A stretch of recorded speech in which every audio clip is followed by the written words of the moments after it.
So, hey everybody, welcome.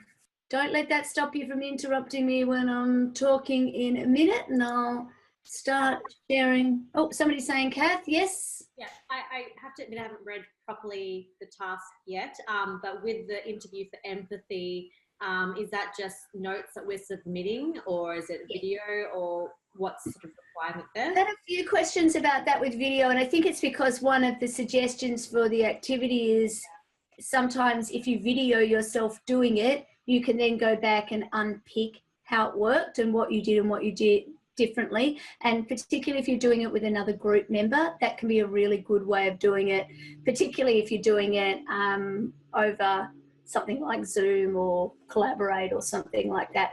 But yeah, I'll talk about all of the tasks as we go, so we can just be really clear on what the deliverables are. There's lots of little tasks this week, but they're all little. So the making a commercial is a really big task, I know. But you know, how awesome was it? You just did such good jobs, and I didn't give anybody who did it a mark less than as much fun as Big Dog on a Wet Beach, which I think describes a superior level of fun. And most people had at least as much fun as a barrel of monkeys, which we all know is the standard measure of fun. Let me share my screen. And, oh, you're all on my massive screen, my big Aldi screen that now takes up my whole room, and I think it's probably going to give me square eyes. And yes, the PowerPoint's down here. So this week we start some substantive stuff. We've been taking the helicopter view, we've been doing the high level stuff up until now. And so we start this week and then into next week, really exploring that first question of what is, or what I like to call the stage where we fall in love with our problem. So, firstly, I just really want to commend you all on getting this far. Not everybody has got this far, unfortunately, and we will be talking about what groups where there are people who have decided not to continue as we go, but just hold thumbs on that for a moment. But you know, you've already delivered, what is it, 5 different assessment pieces, 4 by now. You've been getting feedback from me on them. The commercial was a really big ask for everyone. I love that assignment. I just wish I could do that in every class, particularly the law classes. I think it's a lot of fun. I think it really stretches you to do a number of things, including being a little bit vulnerable. And sharing yourselves, a little bit of yourselves with your larger cohort. And I would suggest that in your groups that you go and have a look at your other group members' commercials as well. Even if you're not going to look at all of them, just get a sense of who they are, have something to talk to them about. It also makes you use technology a lot of you haven't been familiar with. And look, some people here are like, clearly very familiar with these things, and you know, really aren't afraid at all to stretch themselves creatively in this space. Their time will come, don't you worry. We'll be making them do numbers at some point. It all evens itself out in the wash, but seriously, I just think you guys have got it. You really demonstrated to me that you're understanding the reading and you can do something with it. So kudos to you. So let's start talking about the what is. Again, the topic runs over 2 weeks, and the content, the work that we're doing, so some of the work I'll be talking about this week isn't due until the end of next, and all of it feeds in little ways into the larger group assignment. So we'll be basically doing, this week we'll be talking about understanding a problem. And actually I saw Aaron, you're here now, I can put a face to the person I've been emailing with. Emailing earlier today or this evening actually with Aaron about what a wicked problem is. I've actually just added some of the text from that discussion and a bit of other material into the page that describes the wicked problem for this assignment. Because when I was looking at it, initially I just wanted to point Aaron to the right page and it just didn't come through very clearly. So I've made that adjustment. When I send this around, I'll send a link to the page. But part of what we're doing, once we understand what a wicked problem is, what we really need to do now is understand what our wicked problem is. And each of the groups will have a slightly different take on that. Effectively, you're looking for your problem in the area of public transport and autonomous vehicles. Now, whether that's finding ways to solve problems that people already have using autonomous vehicles in the public transport space, or whether you're going to think about the transition from a fully analog system, I don't even know if that's the right language, into an autonomous vehicle public transport space, what the transition issues will be and how you might help our client or whoever you want to help deal with that. So you'll find when you're looking at the section, there's a page, I spent about an hour talking to a mate of mine, actually a guy I did my MBA with. His name is Jonathan Myers, and he's got a senior strategy role with Keolis Downer. I can't remember what his title is, but makes him sound like he's about to rule the world, you know, like he's head of strategy, the future, partnerships, and I don't know, shiny things. So, but he's a really good guy, and he's really taken some time to put a presentation together with a whole lot of data in it to really identify what some of the issues are. And then next week, when you've got a sort of grounding in your problem, what I'm going to be asking you to do in your groups is to start pulling together putting those tools into action and being able to use the work that you're doing, the data you're collecting, to feed into your group and for you to identify your problem more clearly. So what's this week about? You've got your groups. We'll talk a little bit about working in groups towards the end of this session. The groups, they're a combination of random and engineered. What I did is I got the software to randomly assign groups. Then I took some information that I had about you and juggled them around a bit. So a few people, if it generates emails, and it may well do so, telling you've been moved, there'll be a few people who've been moved about 10 times. So I tried to get all the people who are in, you know, people who are in Sydney, either all in the same group or when they overlapped a bit. I've got one person in Qatar. Say hello to Bruno if he's here. Didn't want him to be the only person who was all off by himself. So I put 2 from Sydney or New South Wales, 2 from Melbourne and him, so that he couldn't be left out and treated badly. I think I've got most of the Queensland people into the same group. We've got a few fully Melbourne groups, but we've got a few very disparate groups across, because I think I've got all the people in the USA in the same group, but I'm not entirely sure that they're even in the same time zone. So I'm just trying to make it not as well, as non-difficult as I could in the circumstances. So we've had a few moves around. Of course, in the meantime, not everybody is going to stick with a course like this. It is particularly usual to lose, quite frankly, in the order of about 1/3 of the class very quickly. I don't know if that's just my charms. I don't think so. In fact, I got that 3rd number from you, Marianne, so hopefully I could be quoting incorrectly. So we have some people who hopefully will show up at some point. I've written to everybody today or earlier. So today I wrote to the people who've never ever logged in.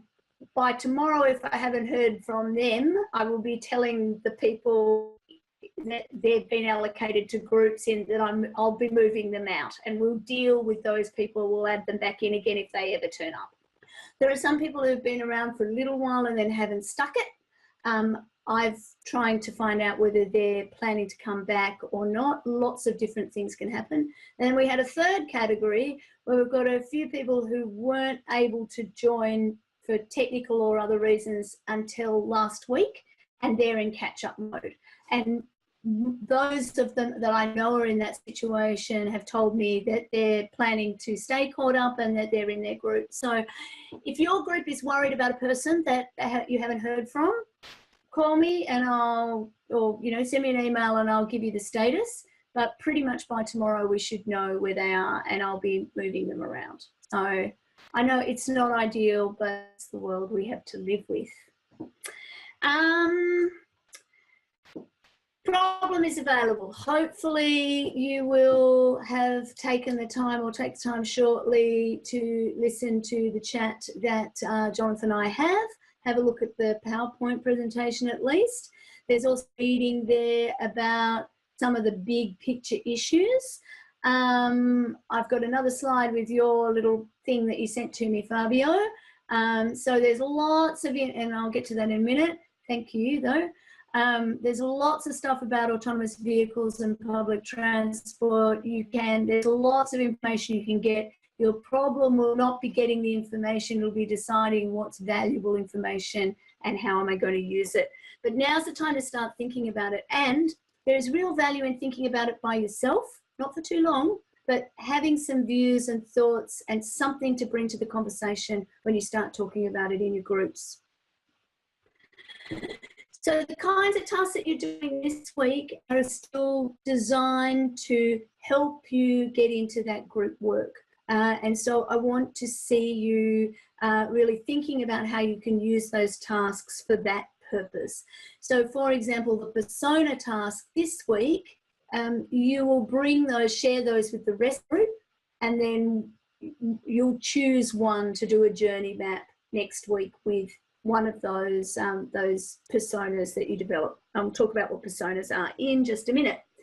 And so a large part of what we're doing at the moment is exploring what are called ethnographic research techniques. So, I hate it when I try and draw and it decides to be a mouse.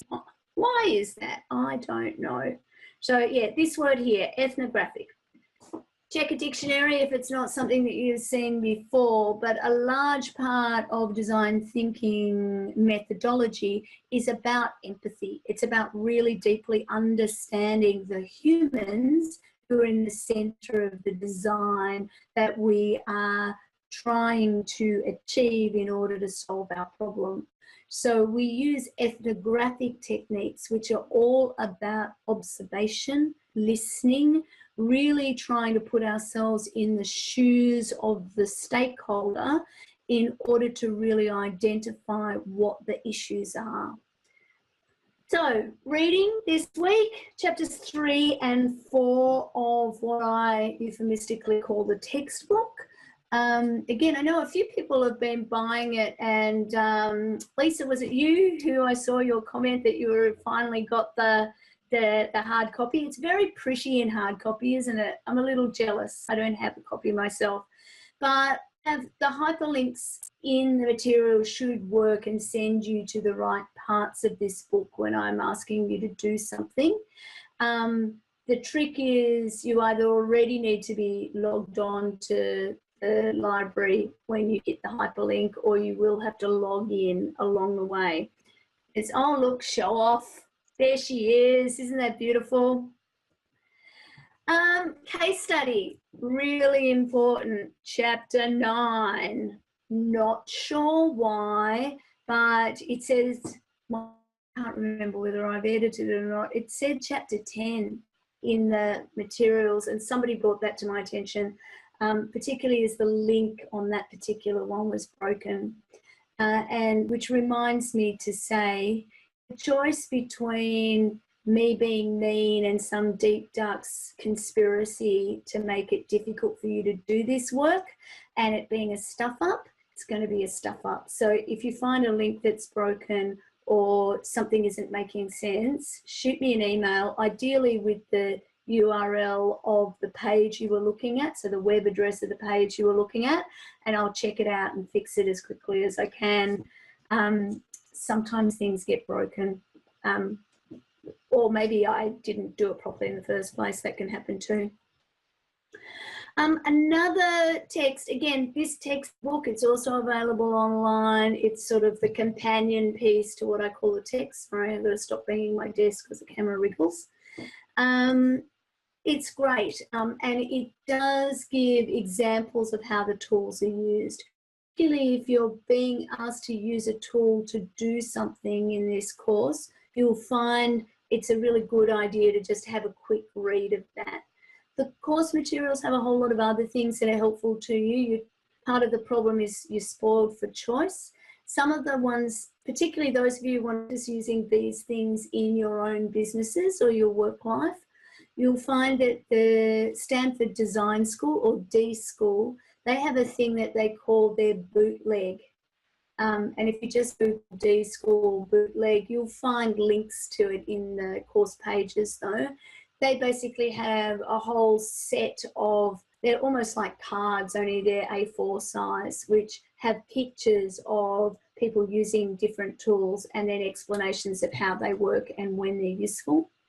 Another link that's in the materials is to some tools that a design firm called Luma use, and they're absolutely fabulous. And there's a really great piece, it's kind of they call it a taxonomy that's on the Harvard Business Review website, where it basically outlines each of the stages for design thinking and then provides links to versions of Luma's tools. So there are links to that in the module pages, and some of you will find that really interesting because, again, as you learn more about the craft of design thinking, like any craftsman, you want to pick the right tool for the job. It's, you know, the right paintbrush, the right pencil, the right hammer, the right chisel. So, you know, as a wise man said, if the only tool you've got is a hammer, then every problem you see is a nail. So what I want you to do is dive into the toolbox and get a really good understanding of the different kinds of tools that we're using and when you might use them. And watching the commercials is great for that. Although it was interesting, I noticed with the commercials, brainstorming, journey mapping, visualization, they were really the three big ones. There were lots of different discussions about those, and then some other outlier ones, the smaller ones. And a shout out to actually the one that probably had me chuckling away for the rest of the day, and I can't remember who did it, but find the Donald Trump ad. Unfortunately, it wasn't actually embedded in. You had to actually follow a hyperlink out for that one, but it was really clever, really well done, and yeah, I just want to shout out in particular to that one. So it would be helpful if I could remember who did it. Shows I don't play favourites, doesn't it? So really hands-on week. Really hands-on week. So you got another case study to read and to analyse yet again with another journey map. So you've all had feedback on your journey maps timelines from last week. That's quite conscious to do really similar tasks 2 weeks in a row so that you can work on the feedback that you got. We're going to do some interviewing for empathy. Now, that task is really about practicing the skills, and so you can really do it about anything that you want to. My favourite one from last semester was one of the guys in the class interviewed his 14-year-old about her favourite thing. And it was really interesting to watch. It was actually quite eye-opening because I don't think he was at all used to letting her guide the conversation. And yeah, and he really wrote a beautiful reflection to go with it. We've got some data gathering exercises, again for your wicked problem, and you're going to create a persona, which in a sense brings together some of the visualization that we've been talking about. Then also, just because you didn't have enough to do already, in your groups, you're going to create what I'm calling your homepage. That needs to be finished by the end of next week. Again, these are not supposed to be massive tasks, but they all feed into the larger assignment that you're doing. So, researching your wicked problem. Let me talk about what this is really about. And look, this is my approach to thinking about a problem. Basically, your task at this stage is to avoid solutions. Your task at this stage is to absolutely fall in love with your problem. So what I want you to do is think now, and my apologies to anybody in the room who's never been in love, but think about the last time that you fell in love. It doesn't matter if you're still in love or not, the last time that you fell in love, those first 10 days in that relationship. When you fall in love with somebody, and for some of us, we might have been married for 30 years before we fall in love. It's fine. It doesn't matter when it happens. When you fall in love with somebody, everything about them is interesting. You can watch them when you're asleep, or they're asleep, I should say. I know it sounds creepy, but we've all done it. You are interested in what toothpaste they use. You really care what everybody else thinks about that person. You think about how they catch the bus or what they smell like. You actually are interested in every single element of that person. Now that's different from wanting to marry them. Marriage is the solution. I'm not interested in that at the moment. What I want you to do is really fall in love with your problem. I want you to get really interested in everything about it, to really explore it. Think about what it smells like, who it interacts with, care about what everybody else thinks about it. Really get to know your problem before you move to the next stage. And that's what we're doing in the stage. It's actually as simple as that. I mean, unfortunately, it doesn't have the chemistry that goes with falling in love with another human, but really it's exactly the same thing. Now, sometimes we fall in love with somebody and the passion fizzles. It happens. We can move on to a new problem. You might never have particular passion for this problem about public transport and autonomous vehicles, or you might only be interested in part or some of what's there. That's fine. You only have to have in total a 10-week relationship with this problem. It's gone after that if you want it to be gone. But I really want you to resist the urge to go straight into solution mode. We really want to understand your problem because we want to design solutions to solve the problem, not find problems that fit our solution. So data collection. Before you even start this phase, make sure that you read the materials and have a look at that interview. I want you to be grounded in the same space. So a lot of what Jonathan is talking about there is that he calls it the final mile. I always worry about things that say final solution. But he's looking at that he's looking for the last mile solution about how people get to public transport. But that's just one of the many kinds of problems that is identifying. Now, you might be interested in anything from power through to parking and everything in between. I know Fabio will be interested in parking, so that's it'll be good to have your CLN will need to dampen you down and make sure that you don't take over. So basically this week I want you to get out in the field. I want you to take a bus or a train or a tram or a ferry. I want you to talk to people who use public transport. I want you to talk to people who would never use public transport. Talk to kids who go to school on public transport and parents who end up driving them instead. Really get an understanding of what public transport is, where the gaps are, where the opportunity. Think about the best way for you to record the observations that you make. So a number of these tasks are just asking you to just demonstrate to me that you thought about it. So I'm happy, a selfie of you at the train station. Well, demonstrate to me that you got there. I can lead your horse to water. I can't make you think about it, but while you're there, may as well think about it. Observe what's going on. Look at how the ticketing works. Look at where the queues are. Look at where the pain points are. Look at where the touch points are for the people that you engage with. So I'm asking for 3 selfies, basically, of you in an environment that is public transport relevant. Just as demonstration, you've done the work, right? That you've been somewhere to think about it, that you've got out into the field. Talk to people. Now, you're interviewing for empathy.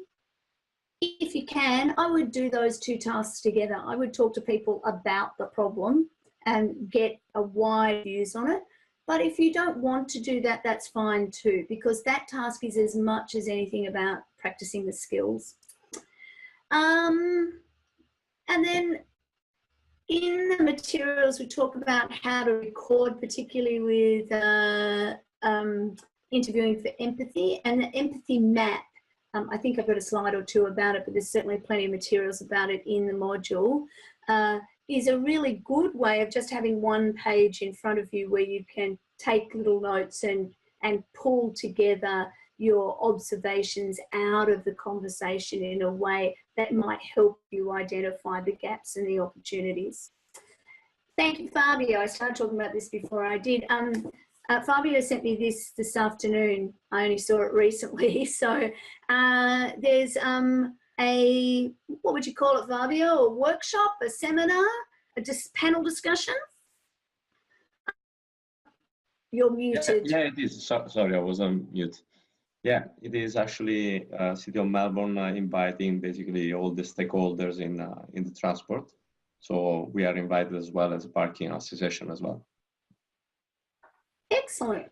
So, and when it says it's free for members and guests, can we be your guests, or do we have to pony up $30? I'm a tight-ass academic, can you tell? Yeah, I'll make sure that whoever wants to come can come under our umbrella. Only if that works for you. If you could let us know, that would be fabulous. But yeah, if I can go, I will, because that's an easy way for me to get some of the research and insights that otherwise you might have, and I'm quite happy to pay for myself. I just can't pay for all of you. And so for those people who are in Melbourne, that could be a really good opportunity. But this is a really current topic. People are talking about how to deal with transport all over the country and all over the world. And I'm not limiting you in when you fall in love with your problem to Australia, or if you want to think about this problem in any other context, provided you can do it as a group and your group agrees, I'm really open. So I think it's the end of week 4 or 5, can't remember exactly, one of the things as a group. And so somebody started watching a video. No?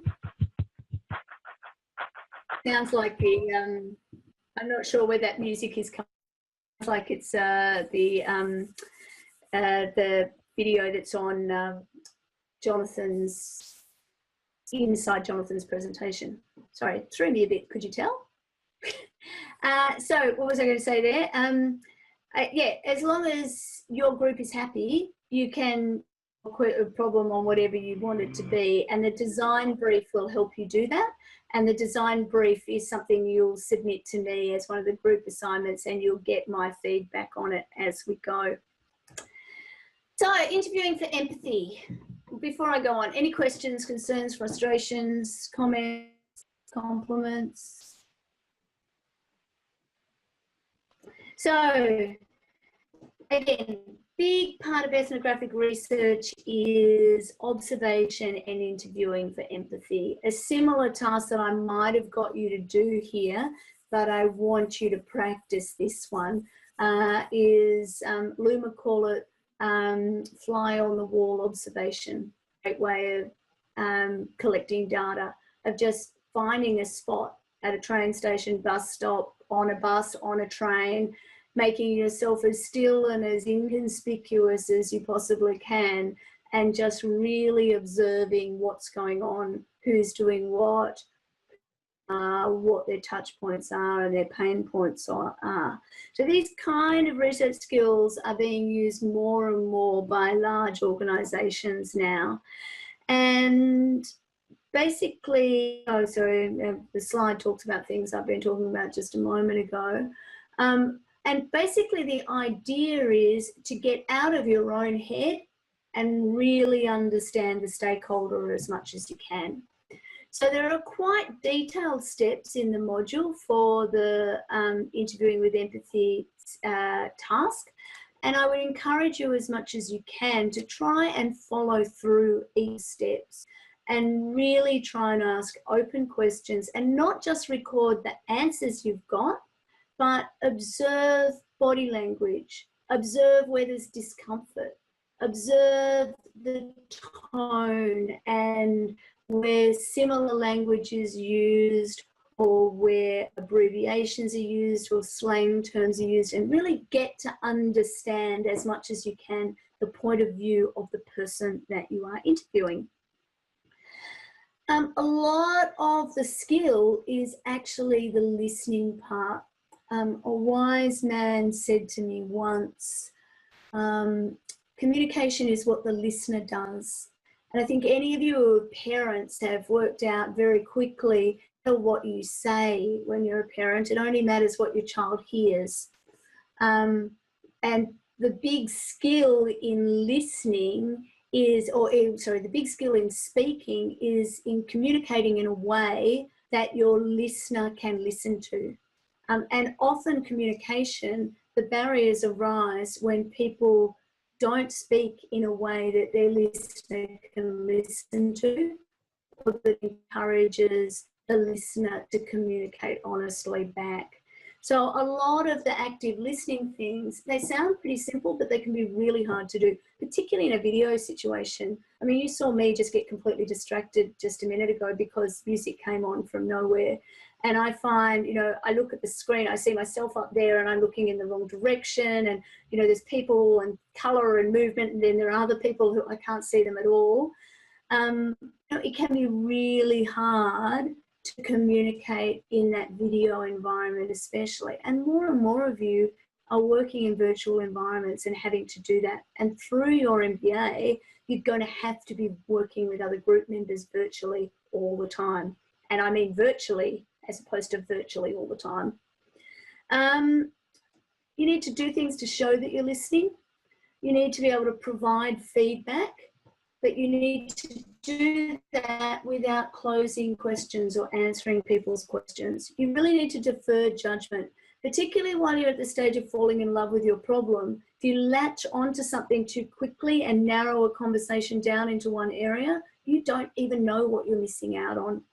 And you've got to think about your responses that will move the conversation forward. One of the tools we love to use, we call yes and. So when you think about it, if you have a conversation with somebody and you tell them that your idea and they say, yes, but, you know what's coming next, don't you? A friend of mine also says, however is just a fancy word for but. And it is. So by saying yes, but, yes, however, you know that we're going to narrow and find a problem. Early on in the relationship, we want yes and. We want to, if you're going to respond to somebody's question or their idea with a yes, then what you want to do is try and amplify and add to that to provide additional possibilities. So think about the ways that you can do that as well. So in the actual task, if you're going to do it in pairs, I love it when you do it in pairs because it gives you an opportunity to get to know each other better as well. Basically, the idea is to think about it from an emotional, contextual, trust or relationship point of view as something that is building all the time. So if you think about a conversation as having a trust arc, if such a thing is even possible, that as you're actually having a conversation and you're talking about, you're introducing the thing that you're interested in getting any more information in, it is at the point where you have the most trust, that you want to really be able to explore somebody's emotional connection. What do they love about catching the train? What do they hate about catching the bus? What was the best experience that they ever had? What was the worst experience they ever had? And why was this such a dramatic thing? There's an academic whose work you'll come across a number of times over the course of your MBA called Clayton Christensen, who I'm sure some of you will already know about. He wrote a really seminal book called The Innovator's Dilemma, and we'll talk a little bit about that at one point in this course. But he talks about this idea of working out the job to be done. So, and there's actually, he initially talked about it in relation to milkshakes of all things. He was trying to work out why a fast food chain sold thick shakes early in the morning, but didn't seem to sell them other times. And so they used ethnographic techniques like interviewing for empathy, fly on the wall observation, to observe the people who bought thick shakes. And they noticed that people they were largely bought through the window service, and when they really spoke to people about why they bought them, it turned out they were usually people who had a long drive. And so the job to be done was essentially to give them something to eat and something for their hands to do during the long drive. That was the job it had to do. And that was the service or the job that they were paying for. So they might have tried a sandwich because it was healthier, and that's what their significant other told them that they should have. But a sandwich was eaten within 3 minutes, and they had a 45-minute commute. A banana, similarly, it went too quickly. So actually understanding what the job to be done is, and in this case, it was not just to fill my stomach, but it was to get me through the length of the commute. It gave that fast food company information about how to think about its morning products and that particular audience. So think about that. Empathy map. Here's an example of an empathy map. And I think what's really important to think about here is, particularly when you're interviewing people, is to identify particularly the different categories. So I think it's really interesting, particularly to listen to what people say, but then observe what they do. There are often gaps between what people say they do and what they actually do. Also, what people say they think, and obviously we can't get into other people's minds, but how they react to things and what they mean by particular words can be really, really interesting. So what mindset that they come from, what values they carry with them can really influence how ultimately they feel about a particular scenario. And if you're just recording the responses, you're not actually getting that same level of depth of analysis. So again, great way of recording what you're doing, and something that many of you will find really useful when you're talking to your own people at work, to try and pull apart the different issues. The next thing I want you to talk about, and this is probably the trickiest of the tasks this week, is I want you to create a persona, so a one-page persona profile of a public transport user or non-user. You should base them on your research. So a persona is a tool. Some of you who've got marketing backgrounds will have seen personas, used them, maybe even developed them yourself over time. It's kind of a straw man in the sense of it's a customer, but it's not a set of demographics. It needs to be based on information and research. It needs to be real, but it's not yourself, and it's not just millennials with parents who have six-figure incomes. Like, that's just data. What it is Hayley.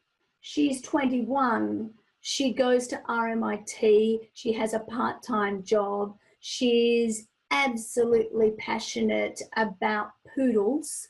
And even though she has every fitness device known to man, she really isn't interested in it beyond the fashion. I don't know, I just, you know, that's a persona I made up out of the blue. Could be wrong, could be right. You know, she has a gender, she has interests, she has a family. It's somebody that we can use to visualize and imagine using our products and services. It's really important to make sure that we're not just using stereotypes, that we are making our personas as real as we can, because once we can imagine, it's a visualization tool. Once we can imagine them, we can imagine them going on our journey, catching the bus, going on a train, not doing those things because of how their life fits together, what their goals are, what their pain points are, etc. So kinds of archetypes that you might consider in order to build a persona, I've just put a few of them in there. I guess I start with public transport users, non-users, but you can, anyone who's a stakeholder. We might think about people who work for the train company or the bus company. If you work for a city bus company, the idea of autonomous vehicles coming in might be completely petrifying and horrifying to you.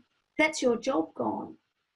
It's a really interesting persona to consider, because part of bringing it to autonomous vehicles into a network is going to involve solving the problems of, well, what happens to employees? What do they do now? Do we just lose them? How does that work? That's a wicked problem, particularly if we want to keep our customers happy. We don't want to be the bad guy, right? So think about who it is. I added publicans at the end because I'm thinking there's got to be some pub somewhere that's going to be really happy about it being impossible to drive drunk because you have no driver. Maybe that's just me. Maybe that's where my brain goes. So why do we use personas? They're a really powerful way to make data meaningful. They help us use data to tell a story and to really, again, fall in love with our problem, really understand our problem, because we can imagine the person who is our persona actually trying to get to work or get to the pub or get home late at night or deal with an elderly relative who's getting to the doctor or doing any of those things that could be problematic on public transport. It's not just data, it's actually an imagined character who goes through that experience. So the best personas basically become references for generating ideas, for prioritizing the features, and to discuss trade-off decisions, because there will always be trade-offs as you come up with lots of ideas. At some point, you're going to have to work out which is the best ideas. And so actually putting them through your persona's lens will help you do that. So what do you need to do? So firstly, you need a body of research to inform your work. Your 3 lots of observations will be a good start for that. Plus, of course, you've got some academic material and the work that, the interview that I've got with Jonathan to help you think about that. You got to think about which kind of archetype, so not a stereotype, but an archetype to develop in some detail. So you're going to do these things, the personal description, they're going to have a name. So, you know, the name's going to be fitting of their culture and of their age. So, you know, there are very few, well, Kathys who aren't over 50, I reckon. So, you know, it tells you something about who they are. So look, rather than me list it, let me show you. Actually, I'll go a couple. Here's an example. So basically, I'm sure many of you will know this lovely woman here, Leia Organa. What's her role description? She's a princess. So we've given her a key word. She's bold, she's a leader, she's collaborative. Back in that particular iteration, she was around 21. She was really high on tech. She got tech.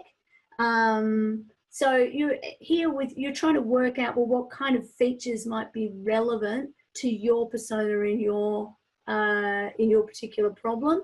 So, you know, what kind of distances she has to travel might be relevant with this particular problem. What kind of things frustrate her and what are her goals?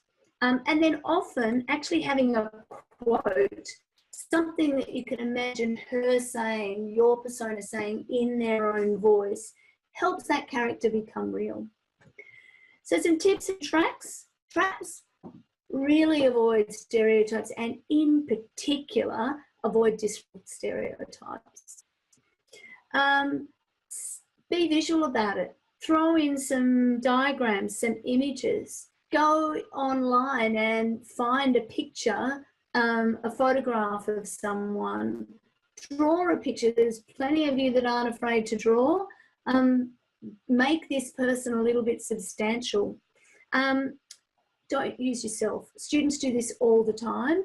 They use themselves.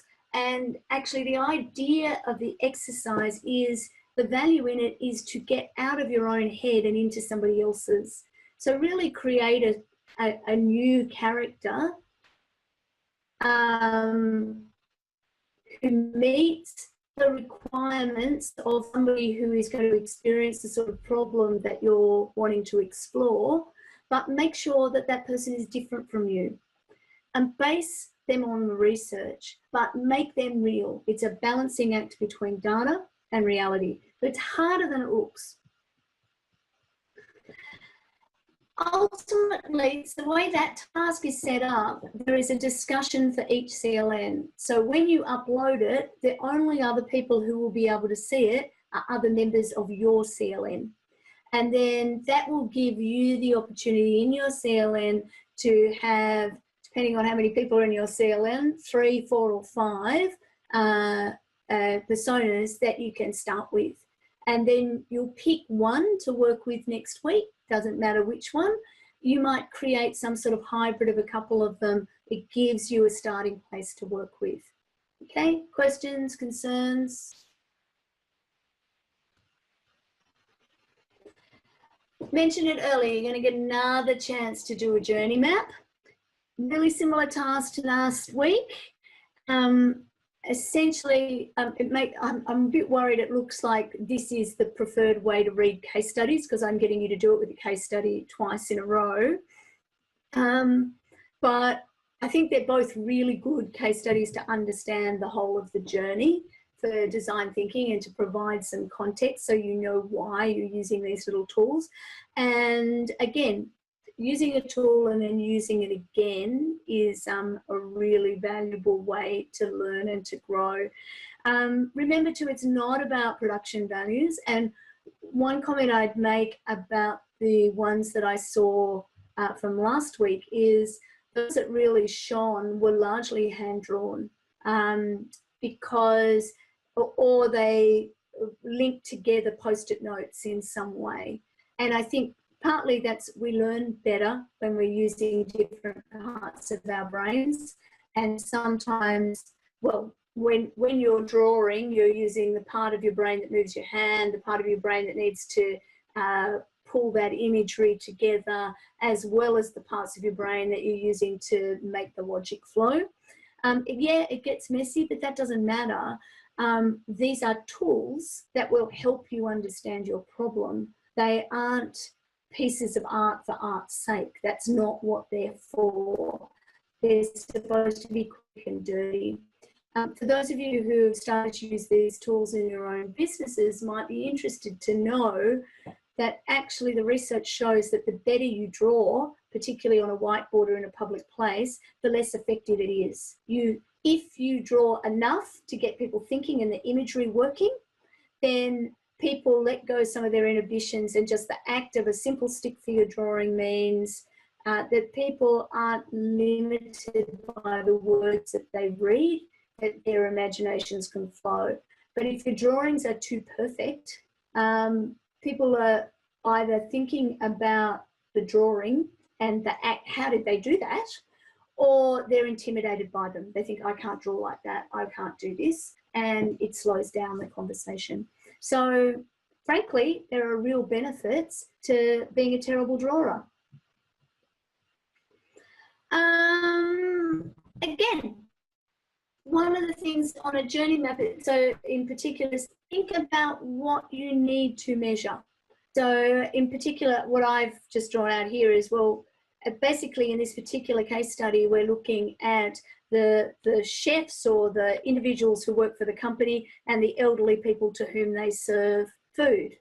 And then there are also the tools that they use. So by mapping the journey of getting the food to the plate of an elderly person through the experience, by actually thinking, okay, chef does this, elderly person does this, at the same time we're using the van and moving around that way, can be whatever it happens to be, gives you the opportunity to see where things overlap or where the insights are, where there's double up, those kind of things. Because what are we looking for here?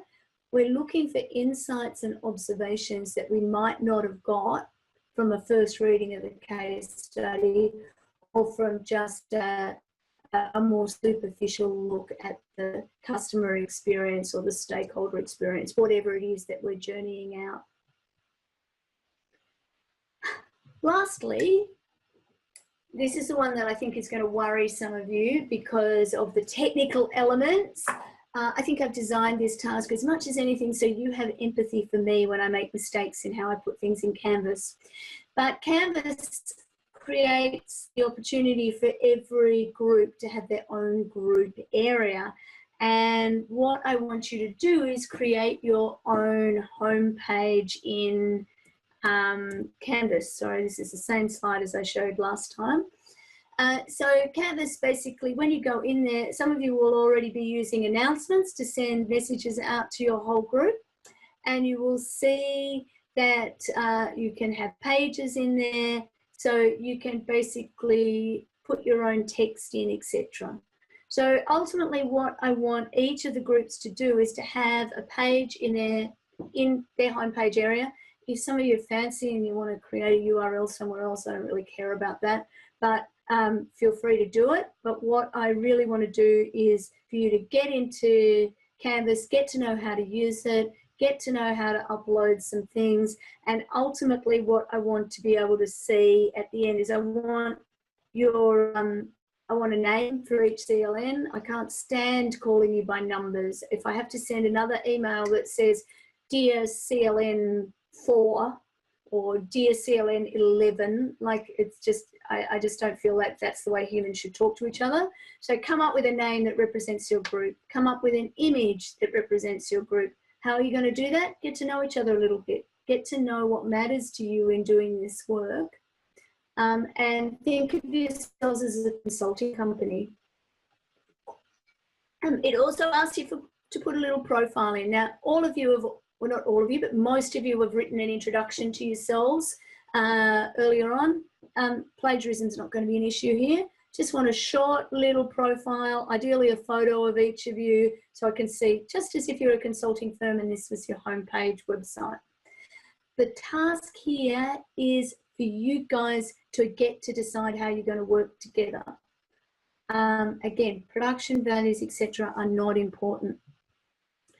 So yeah, point, get to know each other, work out how you're going to collaborate. So work out what tools you're going to use. Are you just going to get onto a group phone call? Are you going to use WhatsApp? If any of the groups want me to set up a Zoom room like this one where you can come and go, I use this for my own consulting business, busy all the time.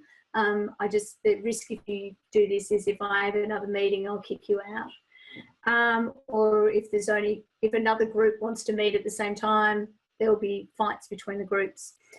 So part of this is also about getting to understand what's in the electronic toolbox of Canvas and working out how you might use discussions amongst yourselves, how you might upload files to share them. You don't have to use Canvas for that stuff if you don't want to. Many people are really much more comfortable with setting up a shared Google Drive, or you can share things in Office 365. I don't mind what tech you use, as long as you don't use anything that excludes a group member. So find a way to work that's going to work for you.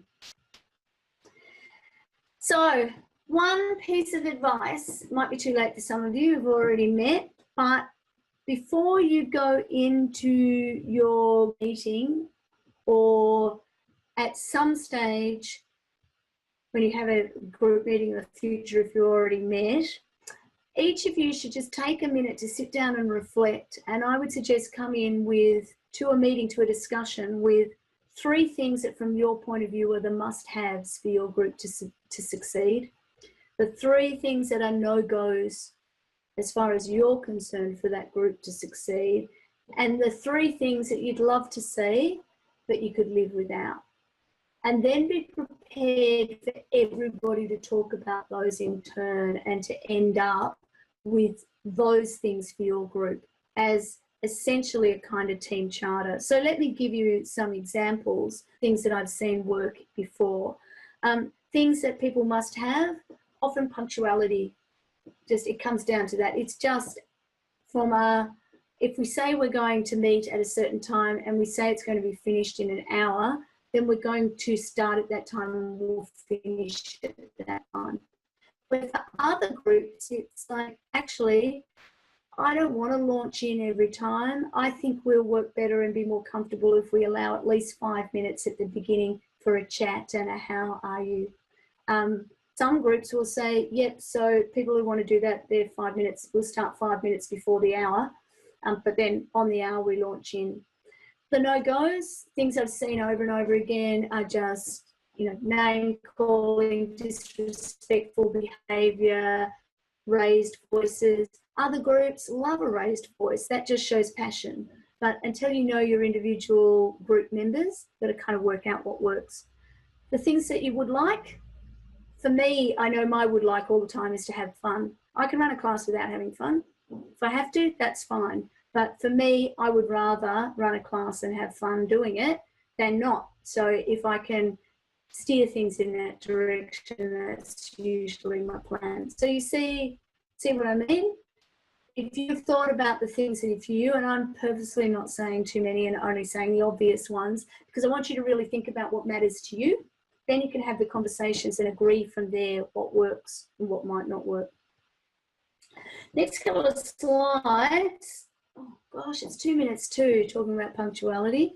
Next couple of slides. I can't give you this reading because I can't get it online in our library, but this book by Lee Thompson, I'm a really big fan of. And for those of you who do lead creative teams, it's really worth the $30 it'll cost you to get it on Kindle. But I'm lobbying the library. They do have, by the way, those of you in Melbourne, this book is available in hard copy in the RMIT library, and I'm sure it's pretty freely available in libraries all over the place. So have a look for it if it interests you. But one of the things that it looks at is, and I'll come back to it a couple of times because she dispels some myths about creativity in groups in particular. But she looks at these ideas of these various behavioural blockers that can really limit the way that people are able to have creative outcomes when working in teams. Some of them are going to be really obvious to you and others aren't. I'm just going to race a little bit. Sorry.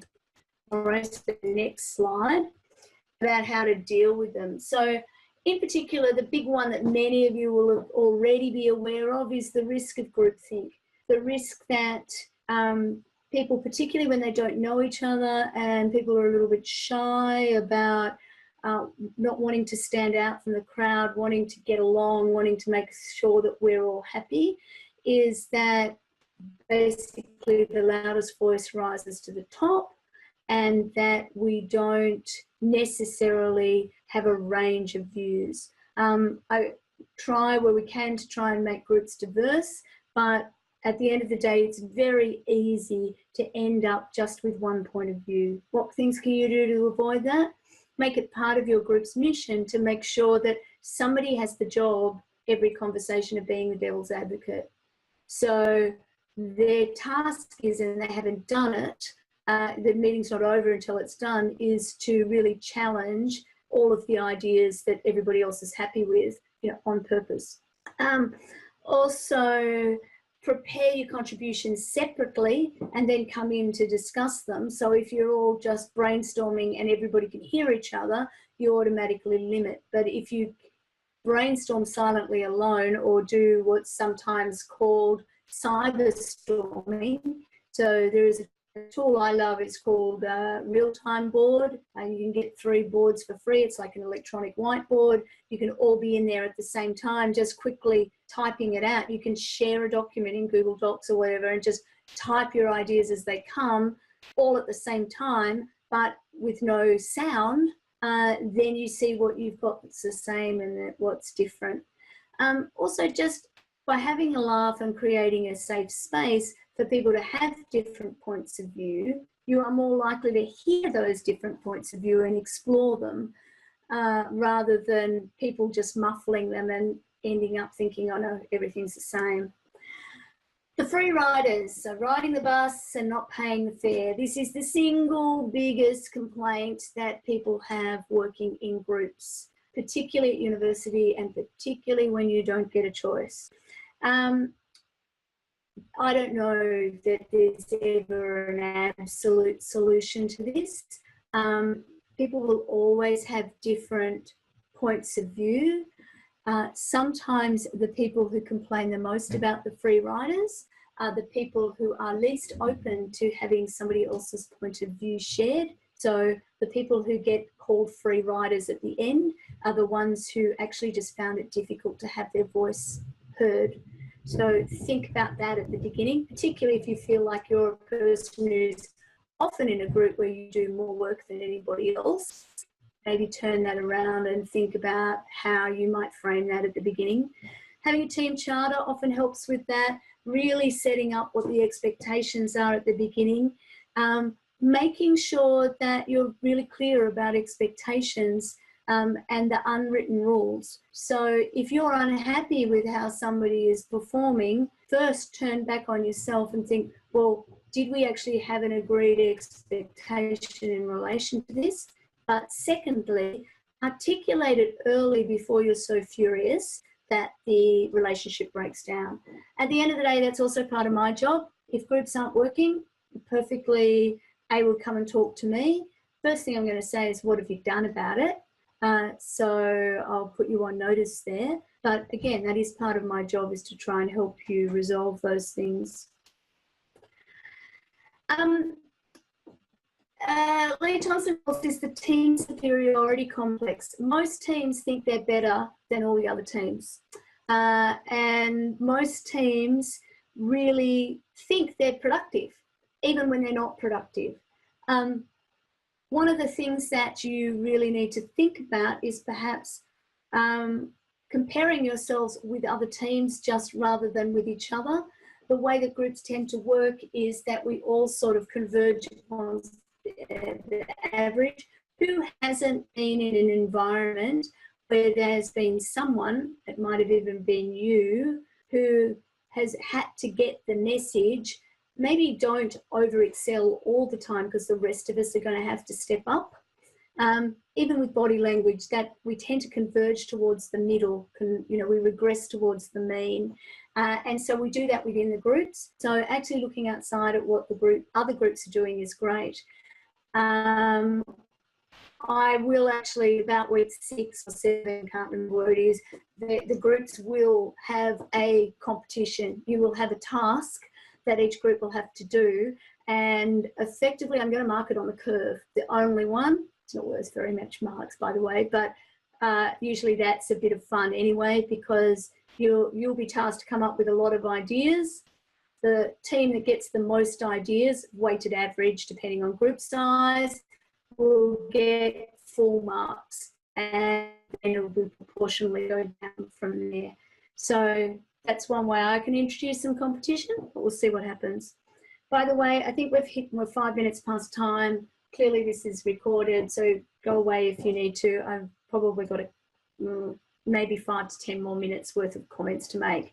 Sorry, I do try and get in the hour. This is so much. Tyranny of the average. I think I've just been talking about how tyranny of the average happens.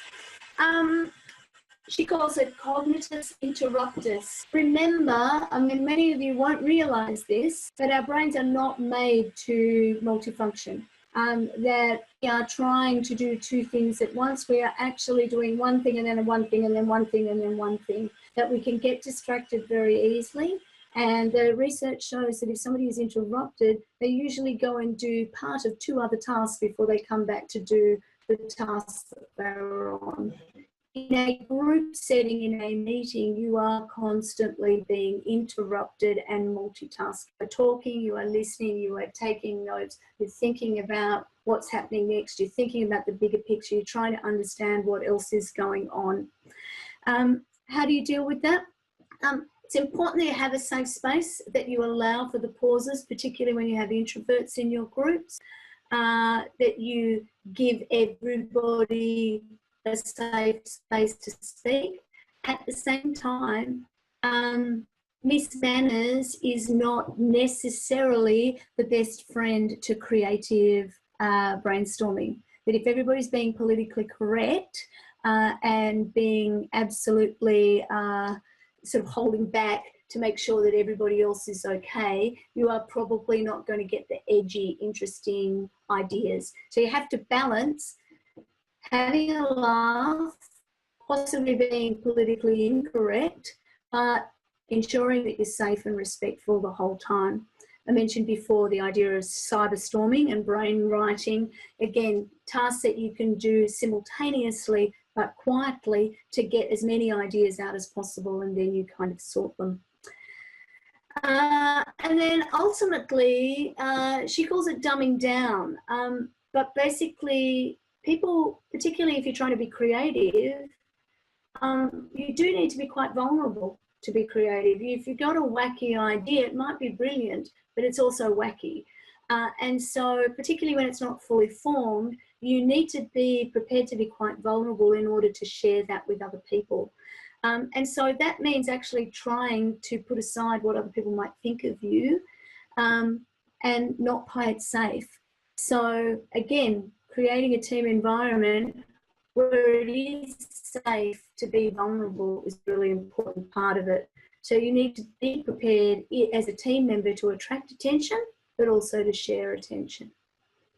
So I'll lead you to this other article, which is just a brief piece that's in from the June 2016 edition of the Harvard Business Review. I love the Harvard Business Review articles because they're nice and easy to read, they're well researched, and they're usually really practical. But these guys, I think they're Togel and Barsoom, would be how I would say it. Basically, we're looking at the kinds of conversations that teams need to have in order to preempt conflict. And they said that they look around these, or they work around these 5 frameworks. So starting with how people look. So how people look is really says something about how they portray themselves to the outside world. And so when you're in a group, if people look different from you, you can tend to immediately go to stereotypes or to think about what it is that they're trying to say. You make assumptions about who they are very quickly. As we know, we say we shouldn't, but people judge books by their covers all the time. And one of the best ways to think about that, or to reduce the issues in groups about that, is to have conversations after reflecting on how you look reflects how you want to be seen in the world and how in fact you are seen in the world, and think about those kind of dynamics. That particular issue is kind of less stressful for you guys in a way because you're not in the same space. But it could be. How you act. So the actions that teams have become part of their culture. So actually having those conversations about punctuality, about taking turns to speak, about identifying the behaviours that are valued is really important. How you speak to each other. Communication styles have so many different dimensions. And sometimes the words that we use the same words, but we mean different things. So, and in fact, one of the ones that comes up quite often is the word promise. So in the article, they talk about how having conversations amongst the group about, well, what does a promise mean to you? Is a promise a guarantee, or is a promise an ambition or an obligation, you know, an objective? So if you promise to do something, are you guaranteeing you'll do it? Or are you saying you've got every intention of doing it and you're going to try your hardest? Because if we're using the same words to mean different things, we've got opportunities for conflict. Also being aware about the mindset that you bring into the room or into the virtual room. It's hard enough to know what we think ourselves sometimes without trying to guess what other people think. So having opportunities to have conversations around mindset can really preempt conflict. And then ultimately, feelings, and particularly the demonstration of feelings. There will be somebody in each group who will be like, you know, you think, if I ever play poker, I'm not going to play with that person. They won't give anything away. And you'll have absolutely no idea. And there'll be someone in most groups who will fly off the handle seemingly at the turn of the screw. It happens. Doesn't actually mean that our poker player feels with any less intensity or is any less upset or is any more upset than the person who expresses it differently. Actions are different from feelings. Thought, feeling, action. So actually how people manage their emotions and what is appropriate behaviours in the group is something that you need to have a conversation about. So this particular article, I will make sure that there's a link to it in when I circulate the video. I think is a really good article to have a look at, and it can be something that you might find useful as you talk to your team, whether your own work team or in this team, about how you might address conflicts as you go. I'm not going to talk about that. I think I have. I'm so close to the end. Questions? Last slide, promise. Questions, comments, concerns, thoughts?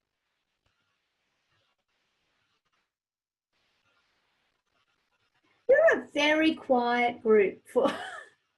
I think I'm just like in your ear the whole time. But anyway, have a good week, people. If you've got questions and you share them with me privately, chances are I'll share them with the world at large. Thank you for your attendance. Sorry we've run over. I think I might need to start saying that these will be an hour and a half, but that would be cheating. I'll cull my slides a bit next time round. Thanks. Have a good one. Don't cut the slides. It's great.